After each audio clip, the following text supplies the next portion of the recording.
Hi guys, it's Rita and welcome back to Cerita.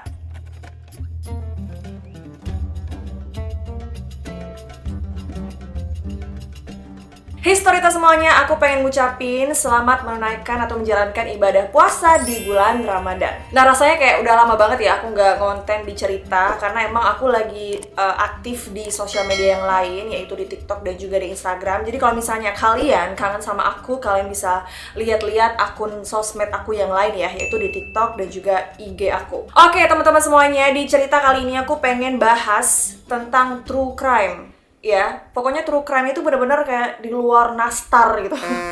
Kalau kata anak-anak TikTok, di luar nastar ya, maksudnya di luar nalar gitu ya ceritanya. Nah, sebenarnya aku tuh males sih kalau bahas true crime, karena kalau di YouTube itu bakal dapat dolar merah dan juga bahkan pernah ditegor, bahkan bisa juga kalau misalnya videonya tuh nanti di take down sama YouTube. Makanya aku jarang banget bahas true crime dan lebih memilih untuk bahas tentang monarki atau kerajaan atau sejarah gitu ya, karena lebih aman gitu konten-kontennya. Padahal sebenarnya di awal-awal konten cerita ya yang aku bahas tuh sebenarnya true crime gitu, sampai akhirnya kan aku capek ngelihat dolar merah semua ya. Jadi makanya aku pindah ke konten sejarah. Jadi ini aku akan bahas true crime lagi supaya lebih bervariasi dan kalian gak bosen aku bahas sejarah monarki kerajaan Inggris mulu. Tapi aku mau kasih warning dulu, kalau misalnya kalian itu adalah orang yang kayak jijian gitu, mungkin ya nontonnya jangan pas makan atau pas buka ya. Karena di konten cerita kali ini aku akan membahas tentang sebuah kasus bakpao daging manusia. Awal aku kepikiran untuk ngebahas kasus ini adalah, jadi kemarin itu aku abis nonton film namanya The Untold Story. Itu adalah film klasik Hong Kong ya, tahun 90 berapa gitu ya, aku lupa, pokoknya tahun 90-an. Nah film ini tuh bener-bener kayak sadis banget guys, kayak bener-bener sadis parah. Dan pertama kali aku nonton film ini itu pas aku masih SMA, dan beberapa hari yang lalu aku nonton lagi ya, dan masih kayak oh my god, ini film kayak aku nggak mau merekomendasikan film ini sih. Mungkin kalau kalian penasaran banget, kalian baca reviewnya aja ya, nggak perlu ditonton filmnya. Apalagi ini bulan puasa ya, jadi kayak nggak usah lah. Oke, singkat cerita, aku baru tahu ternyata film The Untold Story ini diangkat, atau bukan diangkat, terinspirasi dari sebuah kisah yang beneran ada di Makau.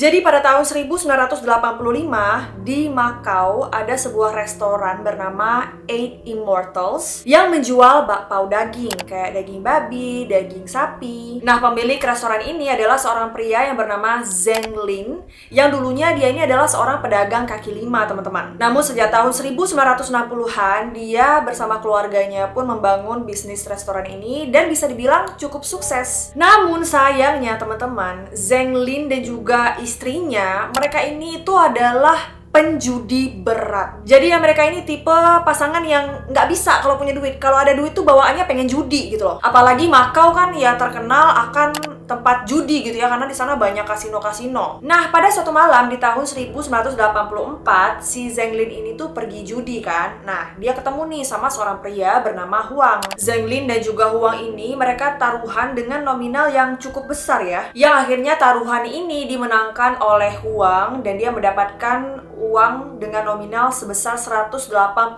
pataca atau pataka, gimana tuh bacanya? Itu adalah mata uang Makau pada zaman itu ya. Jadi dia dapat 180.000 pataca atau setara dengan 300 juta rupiah dari Zeng Lin dan istrinya. Nah, padahal Zeng Lin dan istrinya ini nggak punya uang sebanyak itu, teman-teman. Dan akhirnya mereka pun sepakat kalau misalnya dalam waktu setahun si Zeng Lin dan istrinya ini tidak mampu melunasi hutangnya, maka restoran miliknya akan dikasih atau diberikan kepada Huang. Nah, si Huang sering nih pergi ke rumahnya Zeng Lin dan istrinya untuk mengingatkan, ini udah jatuh tempo, kalian kapan bayar hutangnya? namun Zeng Lin dan istrinya tak kunjung membayar hutangnya. Parahnya lagi teman-teman, mereka malah terus main judi dan taruhan sama si Huang. Dan kehilangan lebih banyak uang. Jadi dia tuh sering taruhan ya sama Huang, tapi kalah terus gitu loh. Makanya hutangnya jadi harusnya 300 juta, jadi malah makin nambah, makin banyak. Sampai-sampai total hutang Zhenglin ke Huang ini yaitu 600 pataka atau mencapai 950 juta rupiah.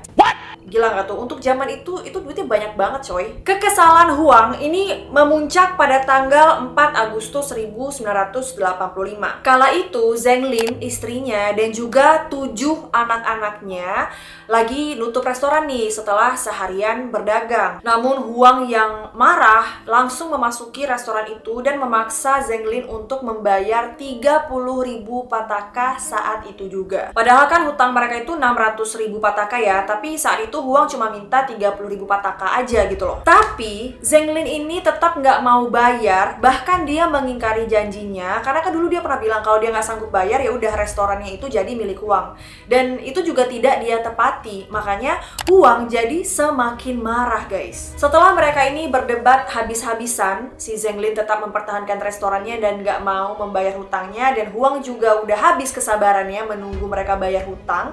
Akhirnya amarah Huang ini udah tidak terkontrol lagi, dan saat itu dia melihat ada sebuah botol bir, astaga, ini efek puasa, maaf ya guys. Oke, sorry. Nah, saat itu dia melihat ada sebuah botol bir ya, dan botol itu dia pecahkan. Kemudian dia gunakan botol itu yang udah pecah itu untuk menyandra salah satu anaknya Zhenglin. Guys, ini mohon maaf banget ya kalau misalnya sudah terbata-bata karena saya haus. Nah, karena salah satu anaknya Zhenglin ini disandra oleh Huang ya, kemudian Huang ini menyuruh mereka semua untuk saling mengikatkan tangan mereka gitu. Dan kalau misalnya mereka tidak menuruti perintah Huang, maka anaknya Zhenglin ini akan disakitin. Nah, udah tuh ya kan, semua tangan anggota keluarga Zhenglin ini udah terikat. Dan Huang pada saat itu cuma minta atau memaksa Zhenglin ini untuk bayar hutang gitu. Tapi ternyata ada salah satu anggota keluarga Zhenglin, ini salah satu anaknya Zhenglin yang berhasil kabur, bahkan berteriak dengan sangat kencang. Hal ini tentu aja bikin Huang menjadi panik, sehingga dia pun dengan senjata yang udah ada di tangannya sampai anak itu meninggal dunia. Nah, melihat hal itu, tentu saja 8 anggota keluarga Zhenglin yang lain berteriak. Dan Huang ini mikir, ini kayaknya gak akan bisa diem nih orang-orang. Akhirnya Huang pun memutuskan untuk menghabisi hidup semua anggota keluarga Zhenglin. Ini benar-benar sangat tidak manusiawi banget ya teman-teman, karena Zhenglin ini tuh anak-anaknya masih kecil gitu loh. Dan ada 7 loh anak-anak yang dia tega ambil nyawa mereka. Setelah Huang memastikan 9 anggota keluarga Zhenglin ini meninggal dunia, dia pun kemudian memanggil adik perempuannya Zhenglin yang ada di luar. Nah, dia panggil tuh adiknya Zhenglin, dia suruh masuk ke dalam rumah untuk menyaksikan mayat-mayat anggota keluarganya. Sadis banget ya teman-teman. Dan setelah itu adik perempuan Zhenglin ini pun juga dihabisi oleh Huang. Nah, untuk menghilangkan jejak, Huang pun memotong-motong tubuh anggota keluarga Zhenglin ini dan kemudian memasukkan potongan tubuh itu ke dalam plastik sampah berwarna hitam. Semua proses ini memakan waktu 8 jam. Dia membuang tubuh-tubuh itu ke dalam pembuangan sampah dan juga merampok harta Zhenglin. Nah, keesokan paginya, seorang supir truk yang biasa mengantarkan bahan makanan ke restoran Zhenglin ini kaget, kenapa nih restoran tiba-tiba tutup gitu ya kan? Dan di depan restorannya itu ada tulisan tutup selama 3 hari. Si supir truk ini tahu ya bahwa ada hal yang ganjil nih gitu, karena nggak biasanya restoran itu tutup gitu ya kan? Makanya dia mampir ke rumahnya Zhenglin. Dan ternyata di dalam rumah Zhenglin ada Huang, teman-teman. Nah, Huang ini bilang sama supir truk ini bahwa keluarga Zhenglin ini pergi berlibur ke Tiongkok. Pada 8 Agustus 1985, ada seorang penyelam yang menemukan potongan-potongan tubuh manusia di pantai Macau. Awalnya polisi ngira bahwa potongan tubuh itu berasal dari imigran gelap yang berasal dari daratan Tiongkok yang kapalnya tenggelam dan tubuh mereka tuh dicabik-cabik oleh hiu. Namun hasil otopsi menemukan fakta bahwa potongan tubuh ini tuh dipotong dengan halus. Jadi nggak mungkin kalau tubuh ini itu dikoyak-koyakan oleh hiu gitu loh. Sehingga disimpulkanlah bahwa tubuh-tubuh itu dipotong dengan menggunakan pisau. Polisi pun langsung mengadakan penyelidikan dan juga investigasi ya teman-teman. Dan ternyata ada lebih banyak lagi potongan tubuh yang terdampar di pantai Macau. Namun sayangnya pada saat itu polisi tidak bisa menemukan petunjuk apapun mengenai identitas dari mayat-mayat tersebut. Apalagi pada saat itu belum secanggih sekarang ya. Kalau sekarang kan udah ada tes DNA segala macem ya. Jadi pada saat itu ya penyelidikannya jadi mandek gitu loh, karena nggak ada tes DNA dan juga ya tubuh-tubuh itu kan udah nggak bisa dikenali lagi. Baru pada suatu hari ada salah satu anggota keluarga Zeng Lin yang di daratan Tiongkok menelepon polisi untuk melaporkan bahwa anggota keluarganya yaitu Zeng Lin, istri dan anak-anaknya ini telah menghilang. Dan polisi kemudian langsung menghubungkan hilangnya anggota keluarga Zeng Lin ini dengan penemuan tubuh-tubuh tersebut. Nah, polisi kan udah mengantongi nih identitas Zeng Lin. Akhirnya polisi-polisi pun pergi nih ke restoran Zeng Lin untuk dilakukanlah investigasi.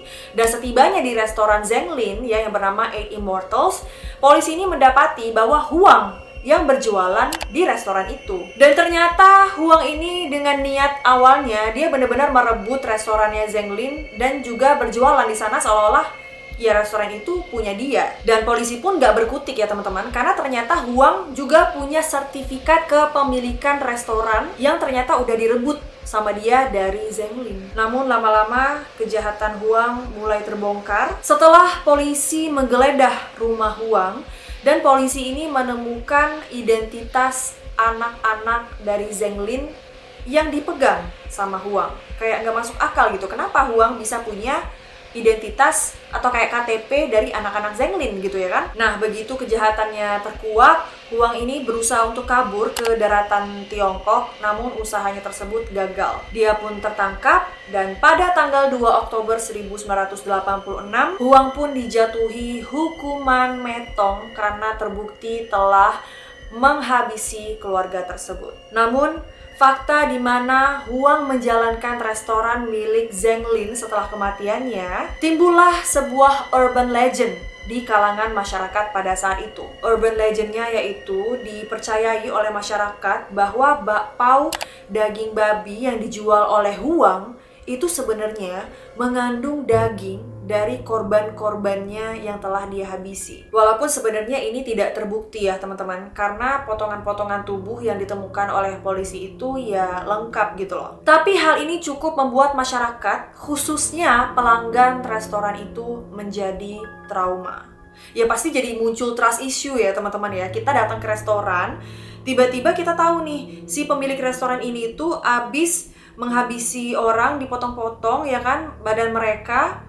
Ya apa nggak parno gitu ya kan kita sebagai pelanggan yang makan di situ. Nah setelah Huang ini dipenjara teman-teman, akhirnya dia mendapatkan hal yang pantas dia dapatkan, yaitu dia ini menjadi bulan-bulanan para tahanan di situ. Pokoknya dia tuh setiap hari sering banget dipukul oleh tahanan di sana sampai dia ini berusaha untuk kabur ya. Bahkan dia juga berusaha untuk bundir ya sampai 2 kali. Namun usaha dia yang kedua ini ternyata berhasil. Karena pada 4 Desember 1996 dia ini menggoreskan pergelangan tangannya ini dengan pisau sampai dia menghembuskan nafas terakhirnya. Nah, dia juga meninggalkan sebuah surat di mana suratnya ini tuh berisi atau mengatakan bahwa sebenarnya dia bundir itu bukan karena dia menyesal, tapi karena dia itu udah gak tahan sama asma kronis yang dimilikinya. Nah, kisah mengerikan yang terjadi kepada keluarga Zeng Lin inilah yang kemudian menginspirasi sebuah film ya yang berjudul The Untold Story. Tapi filmnya tuh bener-bener oh my god, itu film SADIS yang pernah aku tonton guys. Kayak bener-bener kayak kok bisa gitu loh. Oh ya guys, by the way, Huang ini itu bukanlah pertama kali dia melakukan tindakan kriminal ya. Nah, pada tahun 1973 dia juga terlibat dalam sebuah kasus. Ini lagi-lagi soal hutang ya. Jadi pada saat itu ada seorang pria yang berhutang dengan dia, tapi orang ini nggak kunjung membayar hutangnya kepada Huang, sehingga Huang ini menjadi gelap mata dan kemudian menghabisi pria tersebut. Jadi ya memang dia sudah punya jejak kriminal nih teman-teman sebelum dia menghabisi keluarga Zheng Lin. Oke, itu dia sebuah kasus Eight Immortals Restaurant ya, atau The Human Pork Bun, atau bakpao daging manusia. Oh my god, untung aku nggak suka bakpao ya. Kira-kira apa nih pesan moral yang bisa kita ambil dari kisah ini ya? Kalau menurut aku mungkin ya jangan suka ngutang deh. Kalau misalnya ngutang pun itu harus sadar diri gitu ya untuk membayar. Itu kan adalah janji kalian gitu